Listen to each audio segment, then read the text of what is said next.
pwede. Ikaw, ma'am, Mrs. Mother of James Bakay. Please, sabihin mo muna yung pangalan mo, ma'am, bago ka magsalita ng iba. Ako po yung mother ni James at ni Marlon Bakay.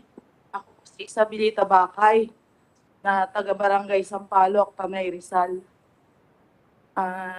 Yung pong dalawang anak ko, nawala po nung January 13 sa Manila Arena. May entry po yung anak ko doon na 6 stag sa Battle of the Big Boys. Na weekly po yon, may ganun. Nagpapasalamat po kami mga senator, sir, mga anditong PNP officers, dahil narinig nyo na rin kami at long last. Day 2, day 3 pa lang po, napunta kami sa mga CIDG, Krami, Station 6. That time, kasi nga po pandemic, halos walang umasikaso sa amin. Staycation na quarantine, sarado yung office. Kaya at the third day, walang man lang magsabi sa amin kung saan napunta yung mga anak namin, even doon po sa loob ng Manila Arena.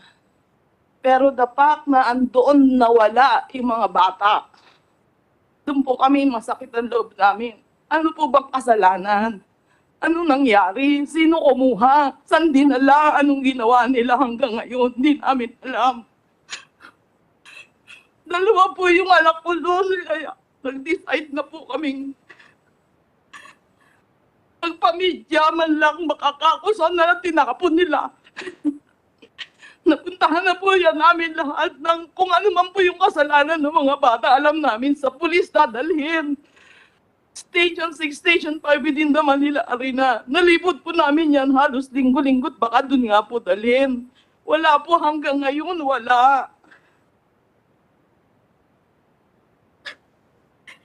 Yun nga po sabi ko noong kay Colonel Silvio, sir, makita lang po yung CCTV sa loob.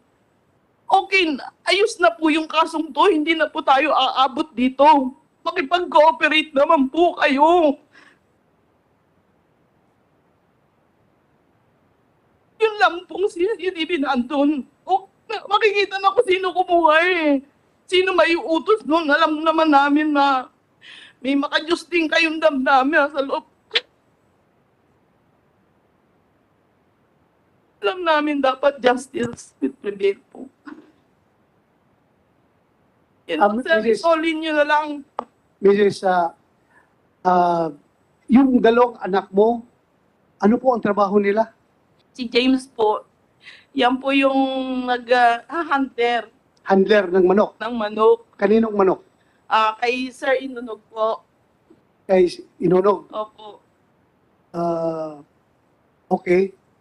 Yung isa mong anak. Anak ko, yung bunso ko yung Marlon, wala pong trabaho yon, nag-a-apply po yun sa AFP na sumama lang po dito sa kuya niya, first time po sumama dyan. So, Mr. Inunog, ikaw sa yung mga manok yon yung dinala nila doon sa Manila? O Opo, Your Honor. sa'yo? Opo. Ikaw rin nagpipinan sa kanila? Ang habol lang po namin, per win at saka yung premyo, Your Honor. Okay.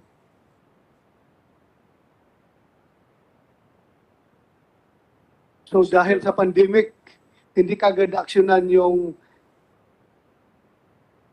Yun po yung ano namin noon, kaya kung sinasabi niyo, kami po ang first time na nagpaganyan, talaga pong inano na namin. Alam namin at risk to dahil hawak nila yung buhay ng anak namin. At risk din po kami hanggang ngayon. Okay, thank you. Maraming salamat, Mrs. Bakay. Next, sinunod, ikaw, Ma'am Merlin Gomez. Sige po, ikaw po magsalita. Sabihin mo muna yung pangalan mo bago ka magsalita.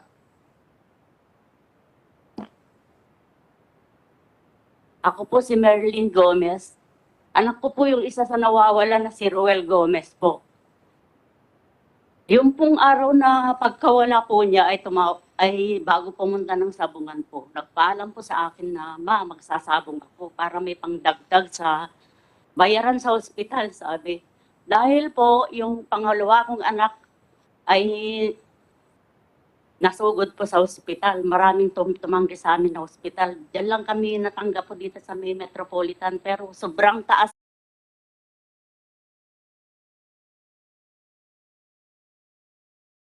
po yung bill nila. Kaya ang sabi ko sa anak ko, huwag ka na lang pumunta. Kasi kasuhin mo na lang, baka naman madala sa promissory. Pero hindi po siya, mapupunta ako dahil para may pangdagdag sa bill. Yun po ang sabi niya. At saka yun pong gabi na po yan, nung madaling araw, nagparamdam po sa akin na may iba ng nangyayari. Talagang kabadong-kabado po ako. So, ma'am, pwede naman siyang magsugal online. Bakit sumama siya sa grupo ng nila ni Mr. Inomog, yung anak niya? Bakit sumama yung anak mo doon sa arena mismo? Anong papel niya? Anong trabaho niya? Siya po yung taga-tari po, Mr. Chairman. Taga-tari? Opo, nag-aral po kasi sa Kung sa English yan yung gaffer? Opo. Taga-tari? Hindi lang po sa arena siya nagtatari, ini-invite din po siya sa ibang Kahit sa ibang sabungan. So kasama silang umalis galing doon sa Tanay Rizal. Isang Hindi grupo po. sila. Taga Manila po yung... Taga Manila, Tondo Manila. Opo. Okay, yun pala yung gaffer na taga Tondo Manila. So, maraming salamat po ma'am. May sasabihin ka pa? Nagpapasalamat po ako sa inyo, Mr. Chairman de la Rosa, dahil napunta itong usapin na ito dito sa inyo. Dito po ay pitpitan po ang inyong pag-iimbestiga para makamit na namin po yung katarungan na na siyang, kasi mula nung nangyari po ito sa amin, hindi po naging normal ang buhay namin. Nandun po yung kaba, yung pagkatakot,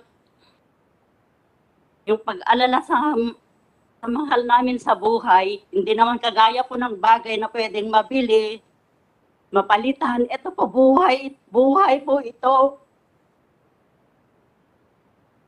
Sige po ma'am, huwag po kayo mag-alala. Kaming lahat na membro ng komite nito, pati yung liderato namin sa Senado, ay may mga anak din na pwede maging biktima kapag hindi kami kikilos. Kaya hindi po namin bibitawan ng kaso na ito. Talagang didiinan namin ito. Itaga mo yan sa bato. Didiinan namin itong kaso na ito. Ha? Maraming salamat po. Salamat. Kay Running President Panfilo Lacson. Sa lahat po rito, marami pong salamat po. Mr. Chairman, just a question to General Pero. Nakuha mo na ba yung mga cellphone ng mga number ng mga anak nila?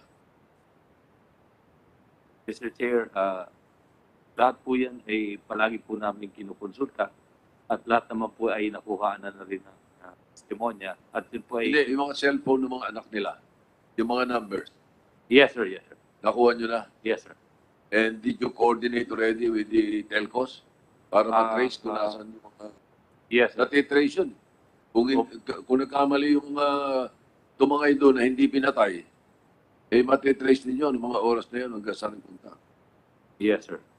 Unfortunately, sir, dahil sa may mga regulasyon na pinapatupad sa mga panahon na to, sir, medyo limitado, sir, yung ating technical support. But rest assured, sir, na ginagawa pa rin namin ng pamamaraan para possible ma-locate yun, sir.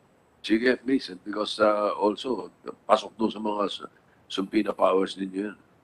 Well, Yes, sir. Thank you, sir. Senator Joel, may tatanong ka?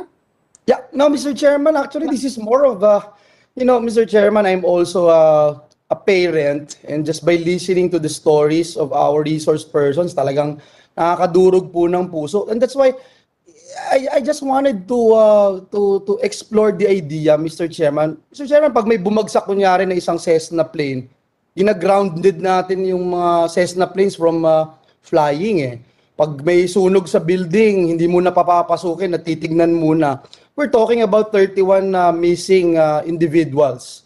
Hindi natin alam kung nasaan sila. But if you look at your phones, Mr. Chairman, sa GCash alone, tinitingnan ko dito today, ang total fights is 339 fights. 339 fights. So, I'm just wondering, Mr. Chairman, if there is a possibility, I mean, for us to even just stop this for a while and let us all focus on this. 31 lives, hindi po biro ito. I just want to put that on record. Baka may pwede tayong gawin right away, Mr. Chair. Yes, I agree with you, Senator Joel Villanueva. This is really alarming. But just i-relay ko lang sa iyo yung tanong ni Senator Lacson, kung bakit daw alam mo kung ilang fights ngayon, nag-iisabong ka rin ba daw? Nasa GCash po, nasa GCash. In 2 minutes, I tried registering. In 2 minutes, you get to be registered. Even if you are a government employee, even if you are a minor, this is really alarming, sir. Alam ko, pareho kami ni Senator Ping Lacson na very concerned dito. Ilang beses na namin napag-usapan to sa plenaryo dyan sa Senado. It's just that it's so alarming that right now you are hearing stories, hindi kwentong barbero na inimbento o ano, naririnig natin, nakikita natin. And yet, ito nga, isang araw lang, ngayon lang 339 fights ang schedule. Baka pwedeng patigilin muna and siguro pag sama-samahin natin ang ating puwersa ng Senado, ng Executive, ng PNP, ng PAGCOR, hanapin natin ito at tignan natin bakit nangyayari ito. Yes, yeah. Meron pa, sir. Yeah, I really agree with you, Senator Joel. Siguro, Mr. Chair, pwede ba nating tanungin ang PAGCOR? For example, ang PAGCOR, hindi ko ba, Mr. Chairman, sa PAGCOR, pag may violation po, they close the licensee without question. Is that correct, Your Honor? well, Pagcor, please answer. Mr. Chair, yes po, we can suspend or cancel po the license of the licensee if Without found question, to be ma'am. For violating. example, if you find out na there are minors betting, you close it right away. Is that correct? That is provided po as a violation and therefore we can suspend or cancel the license, Your Honor. So pwede pala, Mr. Chairman. Now, Mr. Chairman, again, nasa PAGCOR din, no? Two points na lang. If government employees, including police officers, are prohibited, they are prohibited from going to casinos. Are they prohibited from participating or betting sa e-sabong? Ma'am? Yes po, Your Honor, we are in the process of developing po, including the e-sabong po in the national... Can you answer my question? They are prohibited, ma'am? Yes po, Your Honor. Oh, so they're prohibited. But do you have the capacity to find out? As I mentioned earlier, it's so easy to say I'm not a government official. Pipindutin ko lang po dito sa telepono ko, makakataya na pala ako. What we have provided po, Your Honor, in our regulatory framework are means po of identifying them by providing us government-issued identification cards, Your Honor. But we Ma'am, are constantly developing po our framework to address that concern, Your Honor. Yes, you are doing something now, ma'am, but you agree with me also that at this point in time, wala ho. There's no way for you to check. There's no way for you to exercise that regulatory function of yours to ensure na hindi po sila nagbe-bet. Is that correct? Our regulatory framework provides, Your Honor, that we be issued with a government-issued ID. And kapag po nakita po namin doon na sila po ay included dun sa mga taong prohibited to engage in e-sabong, then they should not be allowed access po to the platform, Your Honor. But will you agree with me, ma'am, that you cannot do this right now? Because as I was saying, dito sa telepono ko, if I say I'm not a government official and I click, I'm a businessman, I'm not a government official, I can bet right away. We admit, Your Honor, the Exactly. under development stage pa po ang aming regulatory Yeah. framework, Your Honor. Kaya nga po, Mr. Chairman. Thank you, ma'am. I appreciate your answer. No? Kaya nga, Mr. Chairman, no? Hindi pa maayos yung sistema, hindi pa nadidevelop, but we are doing this, no? Can PNP actually ban PNP personnel from betting in Isabong? Sabihin siguro ni PNP chief, yeah, pwede, iban natin. But they can actually do it? Can they actually implement it? Ang hirap po eh. So, one last, Mr. Chairman, no? In casinos and sabungans, yung mga relatives of those with gambling problems can actually complain. And they can actually, they will not be allowed in the casino and sabungans. Gusto ko lang malaman, ma'am, from PAGCOR, is there a similar system in place for Isabong? Your Honor, that is also included po dun sa mga pinopropose wala po po. naming amendments to our regulatory framework to provide Yes. po banning mechanisms for family members po of players who may develop gambling problems po.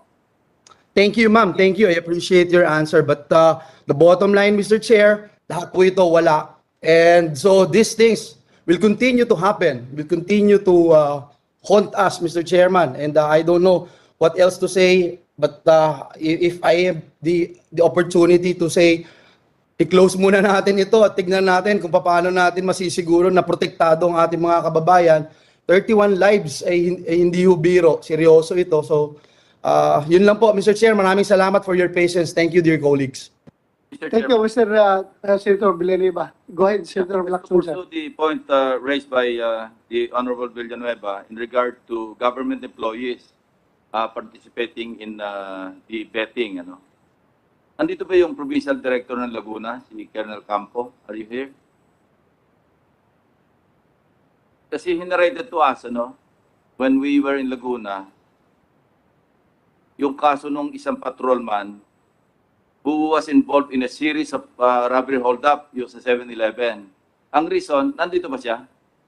Let's hear from him directly. CR.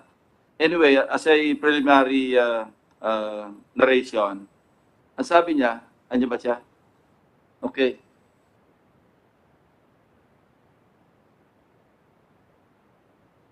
Please, we just want to hear it directly from you.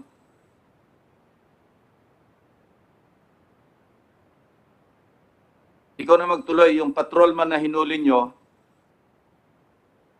na na-involve sa series of robbery hold-up cases ng 7-Eleven. Nakukuha niya mga 2,000, 3,000. And the reason being, kindly continue.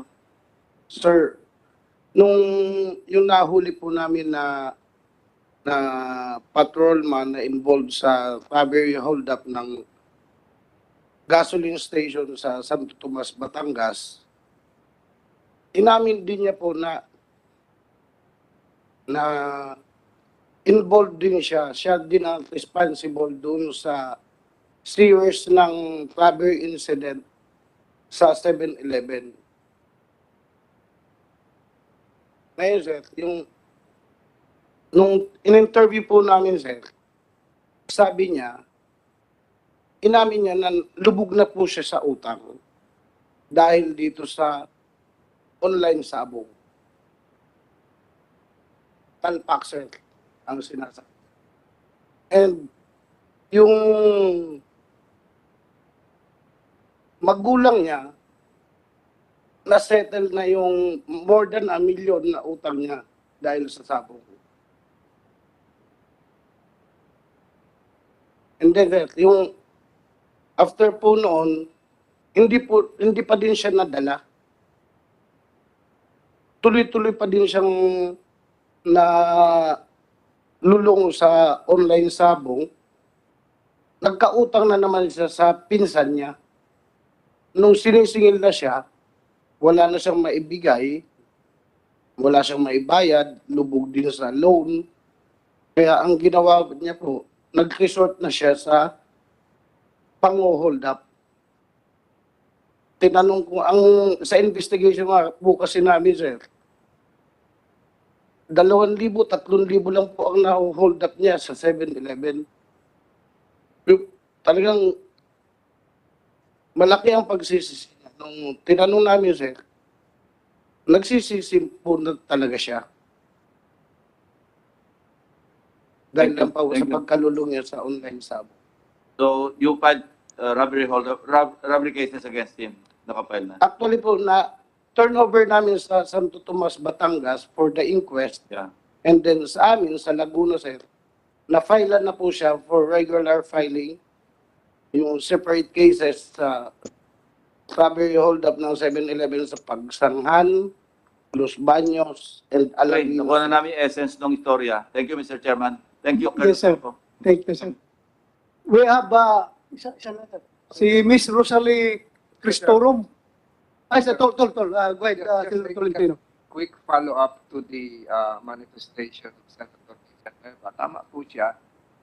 Yung sinasabi ko po noong araw na meron tayong mahigit 100 IRRs na overbroad at invalid. Ito po kakaiba. Ito pong ginagawa ng PAGCOR na regulatory framework has no basis in law. I have been reading for the last several hours, 9487.